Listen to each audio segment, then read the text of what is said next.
They didn't see me as the label that I was painted. They knew me as a person, and they knew my heart.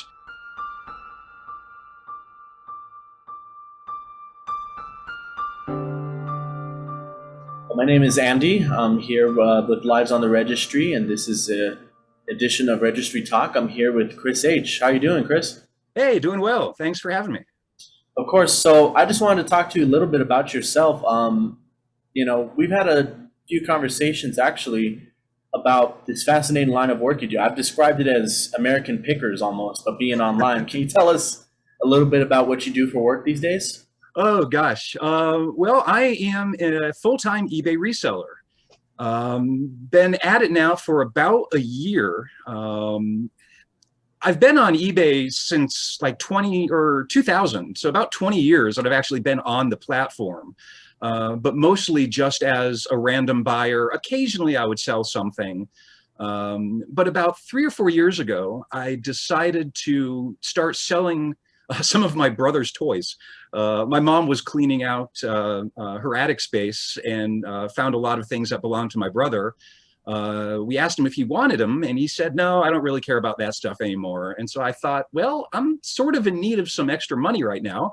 So what would you say of me trying to sell them on eBay? And he was like, yeah, I'm cool with that. And then that eventually grew into me going to thrift stores, looking for things that I thought were undervalued based on the prices that were being asked for them. And I've always been a little bit of a treasure hunter. Even at the beach, I'm the weird guy out there with the metal detector looking for like gold coins. Over time, I thought that this could really be something I could do full time. And that thought process just so happened to correspond with last August when I actually lost my full-time job.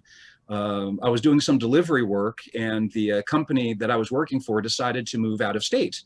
And since I didn't want to follow with them, it was at the point I had to choose whether to find another job or to just keep going and turn my little eBay side hustle into a full-time career, which is what I've done. Well, I do want to ask, what's the most valuable thing that you've come across your eBay journeys? There was this radio-controlled like Jeep on it. I can't remember the brand name off the top of my head, but it was designed for like modding and off-roading. It was a pretty good size. I'd say the thing was probably 18, 20 inches long that came on that pallet. I paid about $800 for the entire pallet of everything. That RC car sold for about $450 by itself. And it was essentially brand new. Well, I mean, there's a market for everything, right? And then there's people to capitalize off of it like yourself. Oh, yeah. Oh, no, there is absolutely a market for everything. I mean, I sell everything from clothing to plush toys.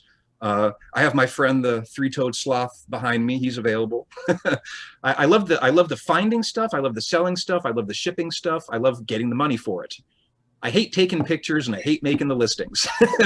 If I could pay someone to do that, I'm on board. So I hope to grow to that point where I can actually try to help other people further their careers as well.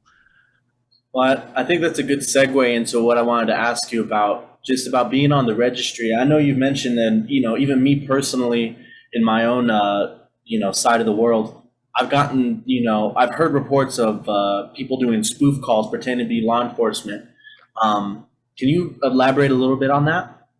Yeah, that's become a recurring issue, and that's part of the problem with the registry as a whole and the public nature of it, is that it leaves those on the registry very open to the kind of public backlash that perhaps wasn't anticipated when this was created.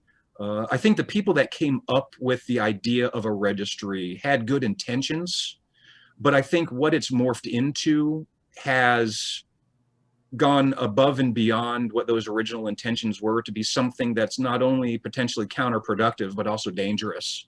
I have myself started receiving a number of phone calls from people claiming to be law enforcement and either trying to lure me someplace or to solicit money from me. And one of the recent ones I had, they were actually spoofing the local sheriff's department's phone number. So it looked like a legitimate phone call. And I know that there are a number of people who have probably been taken advantage of by these people. And it's very unfortunate. I don't think anybody deserves to be the victim of fraud. I don't care what your past is. And for somebody to target registrants specifically, I think is just all the more egregious, because supposedly in their mind, they're thinking, well, they're just getting back at somebody. But then they're doing almost the exact same thing that they dislike us for, which is the idea of taking advantage of somebody in a vulnerable position. And it's unfortunate. My fear is that as more people become wise to the scams that these are, what happens when it stops being a phone call and it starts becoming a knock at the door? And especially in the position that we're in now, where we don't really have the legal ability to effectively defend ourselves from somebody that was trying to cause us or our family harm. It's scary to think about what would happen in that situation where somebody shows up at the door. And as these vigilante types become more emboldened, I'm nervous that is a potential to happen. And I know it has happened to others around the country. I know that there have been people on the registry who have been killed. I would say a lot of people have a misconception about is that people who are on the registry are continuing to offend or engage in illegal activity. And I mean, just looking at your house, even from this, video here, you're clearly engaged in a business that, brings you stimulation in a very healthy way. It makes you, like you said, the little things like giving hand notes to people and just being a productive member of society is what you're focused on so clearly. Oh yeah, and that's really been the story of my life. I mean, I've always been a hard worker. I mean, I'm educated. Like I said, I've been self-employed for 25 plus years probably at this point, and I'm just a very outgoing. I mean, I'm personable. I like to think I have a good sense of humor. Like I said, hardworking, living a life. I made a mistake.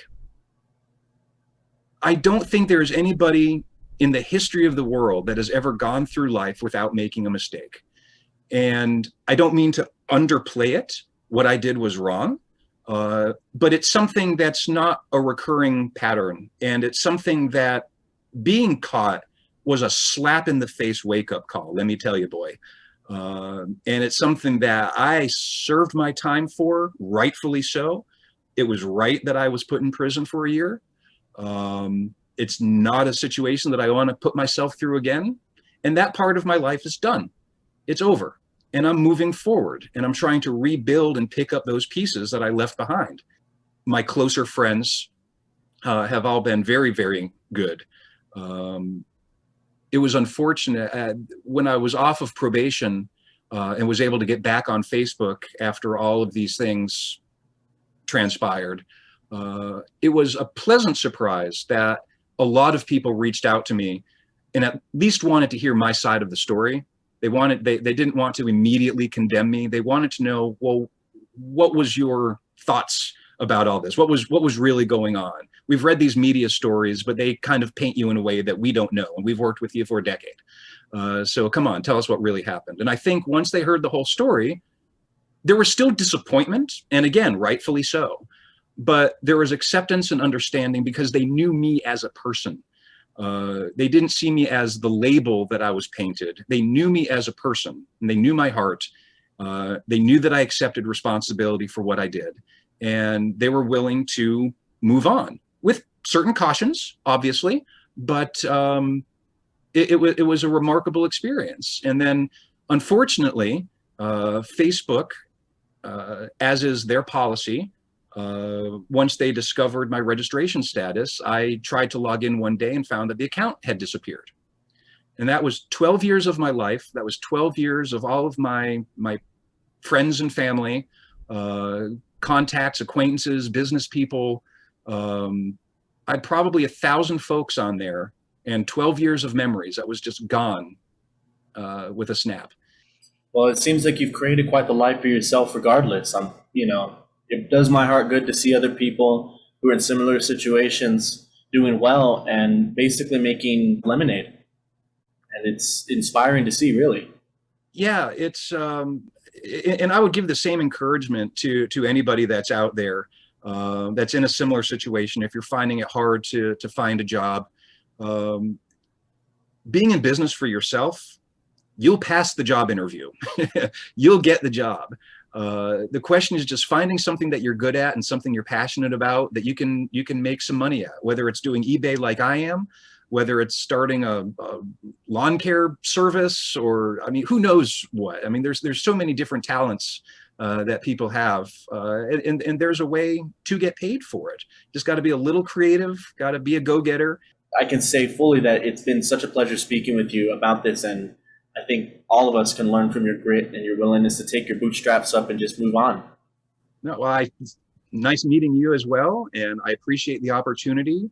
And it's a little nerve-wracking putting yourself out public like this, but at the end of the day, this is already public.